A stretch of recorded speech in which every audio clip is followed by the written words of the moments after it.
At sinabihan na siya na nag-aantay na lang ng isa. And the Wednesday this week, meron kaming approved visit na kaming apat. So masaya siya na nakakausap niya kami. At medyo maingay kanina kasi apat sabay-sabay na nagsasalita. At some point sinabi ni Basti na hindi na ako magsasalita kasi walang nakikinig. Medyo siguro na-miss niya yung ganon na discussions, na labo-labo, sabay-sabay nagsasalita lahat. At masaya siya na nakabisita kami na ako. VP Inday, how's the health situation of your father? Okay naman siya. Kanina, chinek namin siya. Minasahe siya for 1.5 hours ni Congressman Pulong Duterte. So, minasahe yung dalawang paa niya. And then, inano yung circulation because napansin niya na medyo gray, ashen gray yung kanyang isang paa. So, minasahe ng maayos para maayos din yung circulation. Minasahe yung dalawang arms niya, yung likod niya, yung kanyang leeg. Minasahe din ni Congressman Pulong Duterte. And before kami pumasok, kinausap ako nung isang nurse. Sabi niya na kapag meron daw, sabihin ko daw sa lahat ng mga bibisita na huwag daw siya bigyan ng snacks. Kasi merong vendo doon sa loob kung saan kami bumibili ng Coke Zero, ng soft drinks, ng juice. Huwag daw bumili ng snacks doon kasi sobrang taas ng kanyang sugar ngayon. At gusto nilang pabilisin yung pagpapababa ng sugar. So pinagbawalan siya kumain. Pero inalaw naman siya sa kanyang Coke Zero kung mag-request siya. Basta ang sinabi lang nila is that minomonitor nila yung pagkain niya sa taas. Kaya huwag siyang bigyan ng snacks dahil hindi nila ma-monitor ang sugar doon. And nakikita nila nagsuspike yung kanyang sugar. So, pinagsabihan kami huwag mag-share ng snacks. VP, just to follow up on that, how do you personally when you saw all of your siblings together with your father to meet him for the very first time? Ako? Together with all of your siblings. Yes, personally, VP, sa'yo. How do you feel?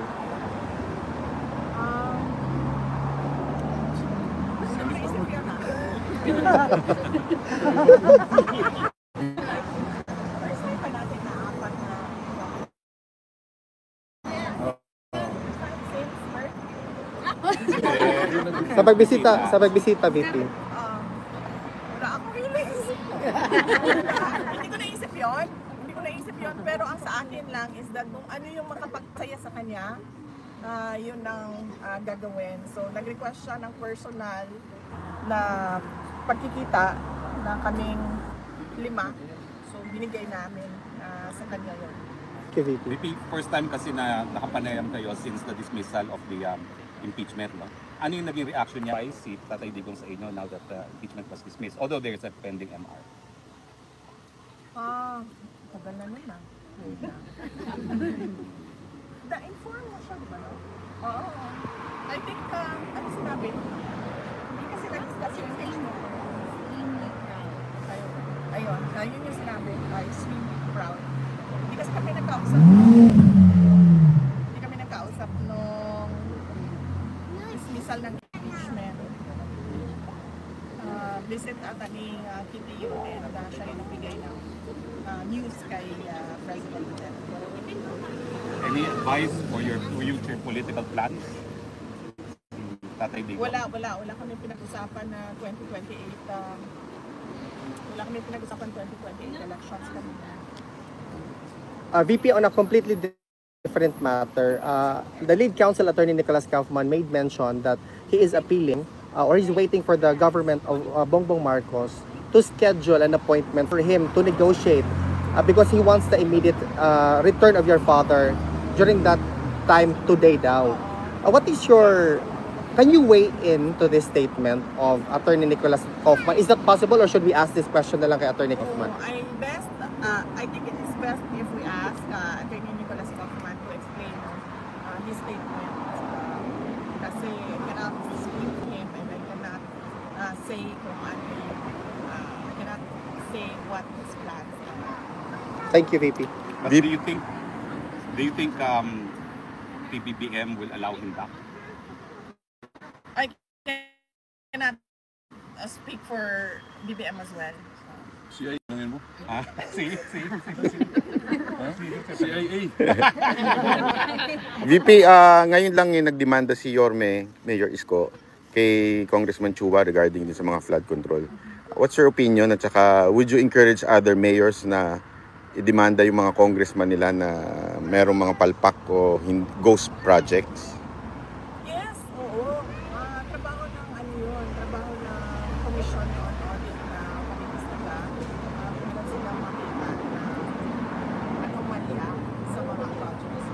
So based on their audit or based on investigation sa DPWH, kung hindi man dahil sila yung iniimbestigahan based on the NBI or the special committee ng DOJ na mag-imbestiga, dapat talaga pagpanagutin yung mga officials at yung mga contractors ng ghost projects at ng substandard projects dahil delikado yun sa mga mamamayan. At saka dahil sa flood control projects, dahil noong 2024, last year, nagsabi na ako, sa school building program pa lang ng Department of Education, pinaghati-hatian na ng members of the House of Representatives, pero walang nag-react. Hanggang ngayon, walang nagsasalita, walang nag-iimbestiga. Hindi lang naman flood control So, kung seryoso talaga ang administrasyon sa paghabol about sa flood, tingnan nila yung buong budget ng 2024 at ng 2025. Hindi lang yan, huwag tayo tumigil dyan. Sagutin yung mga blanco doon sa budget. Madami pa tayong questions. So, hindi lang flood control. So, Lahat. since ma'am you have information dun sa dati kayong DepEd Secretary, are you willing to appear sa Senate hearing ni Marcoleta para ibulgar itong mga humingi sa inyo noon ng parte sa DepEd? Hindi naman sila humingi ng parte sa amin Kasi diretso nilang kinuha yung budget. Diretso kinuha ang school building program, ang SBP, at pinaghati-hatian nila sa loob ng House of Representatives. At diretso nilang inattach yung listahan nila doon sa GAA version, House version ng GAA. At inakyat nila sa Senate. In fact, during the Senate hearing ng Department of Education, lumabas yun at tinanong yun ni Senator J.B. Estrada. Pero nung nagsabi kami, at alam yun ni BBM, wala naman siya reaction So, paduda-duda kung bakit bigla ngayon meron tayong investigasyon sa flood control projects. Kung seryoso talaga sila.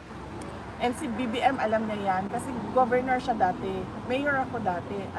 Alam nating lahat kung ano yung anomalya, ano yung corruption sa budget ng gobyerno, sa projects ng gobyerno. Sa lahat ng And ma'am, any comment doon sa latest na sinabi ni BBM na lifestyle check daw ang mga opisyal? Dapat lang. At hindi lang yung elected public officials pati yung mga appointed public officials. At hindi lang yung mga yung on the surface na sasabihin natin kung ano yung nakalagay sa salin. Dapat deep dive kung sino yung mga dummy.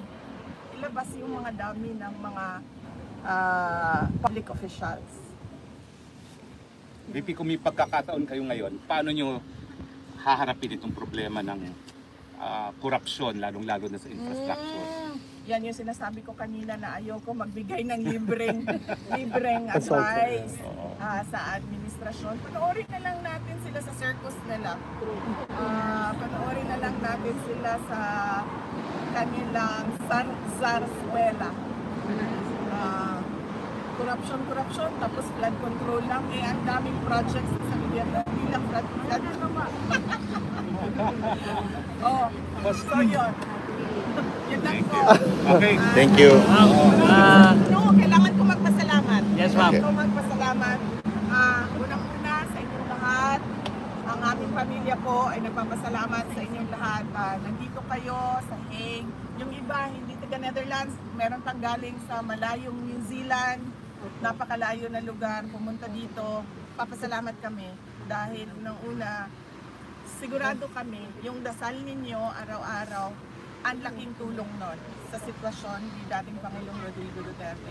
Yung pagpapakita ninyo ng suporta sa kanya, kanina na-mention, nabanggit sa kanya yung mga tao na nandito, yung mga personalities na nandito. We mentioned you, Ay, and thank then you po. he smiled kasi ano daw, noong nasa Davao siya, nanonood siya, mga content at mga vlogs mo. So, nagpapasalamat siya at nagpapasalamat kami lalong-lalo na mga anak niya sa tulong ninyo sa kampanya, sa tulong ninyo, sa dasal ninyo at sa pagpapakita ninyo ng support. Pwede ba ho si Anton SMNI? Last question. Okay na, ma'am. Bigay ng libreng legal advice. Okay na, ma'am. Ayoko na magbigay ng question. Ano na lang po? advice at professional advice sa administration. Ha? Ano na lang po, ma'am, yung aasahan na lang po ng Wala na tayong aasahan mga Pilipino sa sa administrasyon. 23, ma'am. Sa September, sa 23 po. 2028 Sa daw. hearing po ni tatay. Sa September 23, ano ba yung aasahan daw ng mga Pilipino? kababayan natin. Wala pa tayong, antayin na lang natin no, announcements ng defense team ni dating Pangulong Rodrigo Duterte. Pero ang pagkakaalam ko ay meron tayong pagtitipon sa 21 at 20 at 21. 19 to 20, 24. Tatlong araw na. 22. Actually, ma'am, it's from 19 to the 24. 19, 20, 21, 22, 23, 24. Okay, September 6 days. 19, Amsterdam. September, So opo. merong pagtipon ang mga Pilipino dito sa The Hague, September 19 until September 24. 26 yan. So, yun yung mga pangyayari sa... We will also have the exhibits, ma'am, also. We will reinstall the exhibits that Yes, doon sa Lanban. September Opo. 15. Okay, sige, sige. Okay. Maraming salamat Maraming salamat sa suporta ninyo. And sa 20 at 21, meron din sa Japan. Malaki yung hinanda ng Filipino community sa Japan. September 20 and 21. Nagpapasalamat kami na hindi kayo bumibitaw.